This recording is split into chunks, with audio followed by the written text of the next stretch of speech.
দেশে ফিরে সব ধরনের সহযোগিতার জন্য প্রধান উপদেষ্টা অধ্যাপক মোহাম্মদ ইউনূসকে ধন্যবাদ জানালেন বিএনপির ভারপ্রাপ্ত চেয়ারম্যান তারেক রহমান। বৃহস্পতিবার 25 ডিসেম্বর দুপুরে বিমানবন্দরে পৌঁছে মোবাইল ফোনে প্রধান উপদেষ্টার সাথে কথা বলেন তারেক রহমান। বিএনপির মিডিয়া সেল থেকে এই তথ্য জানানো হয়। এ সময় প্রধান উপদেষ্টার সঙ্গে কুশল বিনিময় করেন এবং জানতে চান তিনি কেমন আছেন। তারেক রহমান বলেন, আমি আমার পক্ষ থেকে ধন্যবাদ জানাচ্ছি। আপনার পক্ষ থেকে বিভিন্ন আয়োজন করেছেন, থ্যাঙ্কস ইউ সো মাচ। এর আগে বেলা 11টা 39 মিনিটে তারেক রহমানকে বহনকারী বিমানটি ঢাকা শাহজালাল আন্তর্জাতিক বিমানবন্দর অবতরণ করে।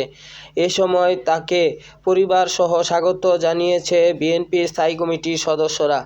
এ সময় ফুলের মালা দিয়ে জুবাইদা রহমানের মা অর্থাৎ তারেক রহমানের শাশুড়ি সৈয়দা ইকবাল মান্দা বানু ফুল দিয়ে তারেক রহমানকে বরণ করে নেন। এ সময় তার সঙ্গে ছিলেন স্ত্রী জুবাইদা রহমান ও মেয়ে জাইমা রহমান এবং দেশে থাকা পরিবারের অন্যান্য সদস্যরা। বিমানবন্দরে সব আনুষ্ঠানিকতা শেষে জুলাই 36 এক্সপ্রেসওয়ের কাছে সংবর্ধনার অনুষ্ঠানস্থলে যাচ্ছেন তিনি। এর আগে বিমানবন্দর থেকে বেরিয়ে ফুলবাগানের কাছে জুতা খুলে মাটি স্পর্শ করেন। এরপর বিমানবন্দরের সামনে অপেক্ষমান বুলেট প্রুফ বাসে করে রওনা দেন তিনি।